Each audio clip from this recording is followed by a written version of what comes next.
तो वहाँ पे कोई चश्मदीद तब तक सामने नहीं आया। दूसरा, पीयूष का बयान था कि उसे उन्होंने मारा पीटा और धक्का देकर कार से फिर बाहर निकाला और कार से उसको बाहर करने के बाद उसकी बीवी को लेकर चले गए।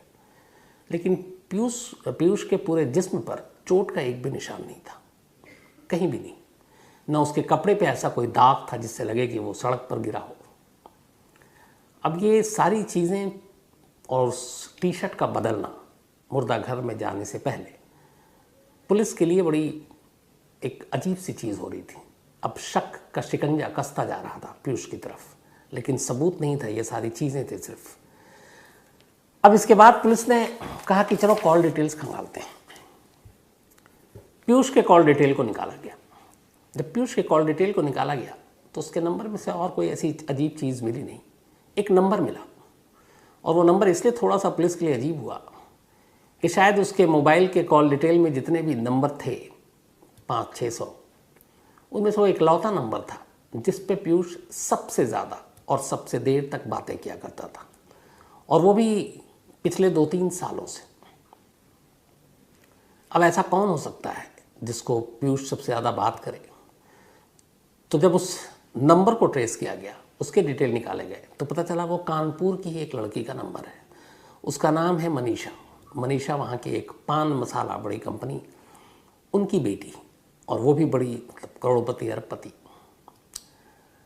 अब सवाल ये था कि 2 साल पहले शादी हुई, और शादी के बाद से सबसे ज़्यादा बातें, वो भी देर 3-3, 4-4 बजे तक रात सुबह, और फिर चैट्स, व्हाट्सएप। तो ये सारी चीज़ों ने कहीं ना कहीं पुलिस को एक क्लू दिया कि इस केस को सुलझाने के लिए मनीषा से भी पूछताछ करनी ज़रूरी है कि आखिर इन दोनों का चक्कर क्या है।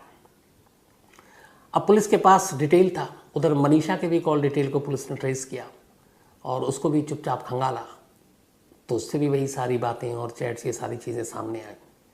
अब लेकिन ये दोनों घराना बहुत बड़ा, पीयूष का भी और मनीषा का भी। पुख्ता सबूत के बिना आप हाथ नहीं डाल सकते।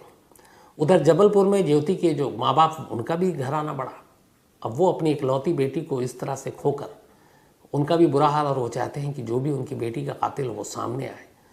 तो अब पुलिस के लिए मुश्किल ये थी कि ताकतवर घरानों के बीच में उसे जांच भी करनी है और सही कातिल पर हाथ भी डालना है ताकि कुछ गड़बड़ ना हो जाए।